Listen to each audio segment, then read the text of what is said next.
Assalamualaikum warahmatullahi wabarakatuh. Halo teman-teman, kenalin nama aku Aulia Jahrayani dari kelas C6 atau D dengan NIM 8413124020, Prodi Akuntansi. Di sini aku bakal ngejelasin tentang analisis keseimbangan kurva ISLM. Oke, sebelum ke materi, aku mau nanya dulu nih sama kalian. Kira-kira kalian tahu nggak sih apa sih pentingnya kita memahami keseimbangan kurva ISLM itu?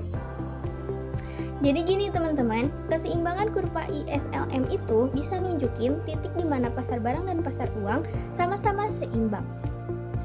Di titik keseimbangan itu, maka kita bisa lihat kondisi ekonomi suatu negara. Apakah ekonominya lagi stabil, terlalu lesu, atau malah terlalu panas. Selain itu juga bantu kita lihat dampak dari kebijakan fiskal dan moneter, kayak pengeluaran pemerintah atau perubahan suku bunga.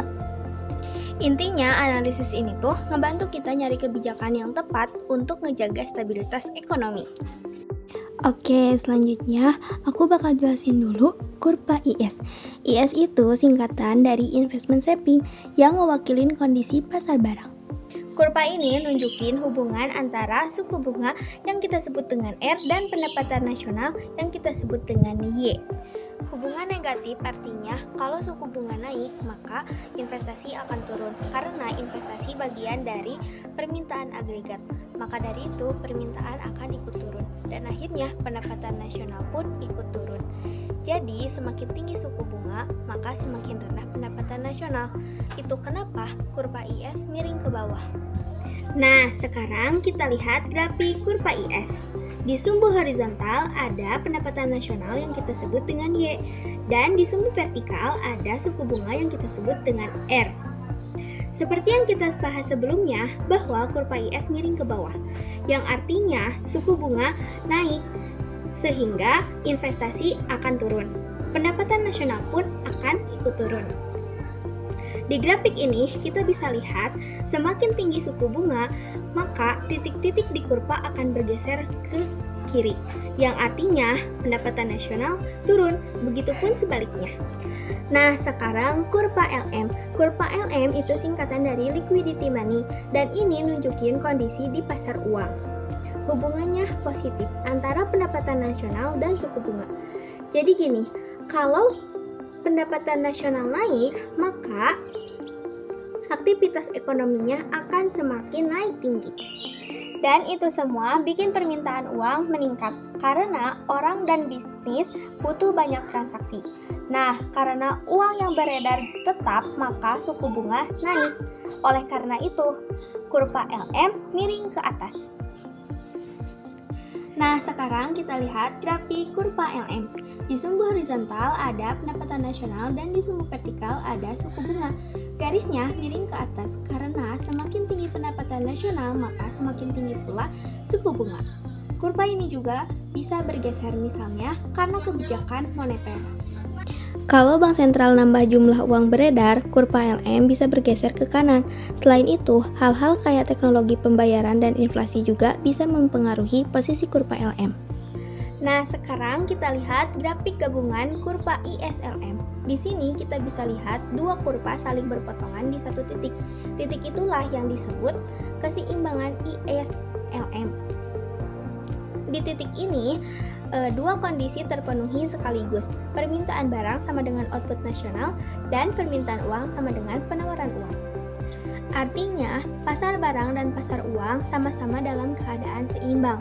Titik ini juga bisa nentuin dua hal penting dalam ekonomi, yaitu tingkat suku bunga dan pendapatan nasional yang optimal. Kalau ekonomi nggak ada di titik ini, berarti ada ketidakseimbangan, dan itu bisa bikin muncul tekanan ekonomi seperti inflasi atau pengangguran. Oke, di sini aku punya dua kasus, yaitu kebijakan fiskal ekspansif dan kebijakan moneter ekspansif. Kita mulai dulu dari kasus pertama, yaitu kebijakan fiskal ekspansif. Kebijakan fiskal ekspansif adalah strategi yang dilakukan oleh pemerintah untuk mendorong meningkatkan ekonomi dengan meningkatkan permintaan agregat. Caranya bisa lewat meningkatkan pengeluaran negara atau menurunkan pajak. Misalnya, pemerintahan menaikkan pengeluaran untuk infrastruktur dan bantuan sosial. Akibatnya, permintaan agregat naik, kurva IS bergeser ke kanan. Artinya, pada setiap tingkat bunga, pendapatan nasional akan menjadi lebih tinggi. Hal ini karena konsumsi dan investasi bertambah. Di grafik ini kita bisa lihat kurva IS lama dan kurva IS baru setelah kebijakan diterapkan. Titik keseimbangan juga berubah. Pendapatan nasional naik dan suku bunga pun ikut naik. Dari kebijakan fiskal ekspansi ini juga ada yang perlu kita perhatikan, yaitu ketika permintaan naik akibat peningkatan aktivitas ekonomi, suku bunga akan ikut naik juga. Ini bisa menyebabkan efek yang disebut crowding out, yaitu saat suku bunga tinggi membuat investasi sektor swasta menjadi turun. Oke, sekarang kita masuk ke kasus kedua, yaitu kebijakan moneter ekspansif. Kebijakan moneter ekspansif dilakukan oleh Bank Sentral seperti Bank Indonesia dengan tujuan untuk merangsang pertumbuhan ekonomi. Caranya yaitu dengan menambah jumlah uang beredar. Tujuannya adalah membuat kredit lebih murah, investasi lebih menarik, dan konsumsi meningkat. Misalnya, Bank Sentral menambah uang beredar lewat penurunan suku bunga acuan. Karena uang yang tersedia lebih banyak, suku bunga turun, maka kurva LM bergeser ke kanan. Di grafik ini, kita bisa lihat titik keseimbangan baru, di mana pendapatan nasional naik, tapi suku bunga malah justru turun. Tapi kebijakan ini juga punya batas. Kalau inflasi sudah tinggi, menambah uang beredar bisa memperburuk kondisi. Dan kalau ekonomi masuk situasi liquidity trap, di mana masyarakat tetap nggak mau pinjam walau suku bunga rendah, maka kebijakan ini jadi tidak efektif. Di sisi lain, terlalu longgar dalam kebijakan moneter bisa menyebabkan overheating ekonomi, yaitu pertumbuhan cepat tapi nggak stabil. Oke, kesimpulannya, kurva IS menggambarkan pasar barang, kurva LM menggambarkan pasar uang. Titik keseimbangan kurva IS LM ini nunjukin ideal saat keadaannya seimbang. Analisis keseimbangan kurva IS LM ini sangat penting untuk kita karena kita bisa lihat kondisi ekonomi suatu negara dan gimana kebijakan fiskal dan kebijakan moneter dapat menggeser kurva sehingga pada akhirnya mempengaruhi pendapatan nasional dan suku bunga. Oke, sekian penjelasan tentang analisis keseimbangan kurva ISM dari saya.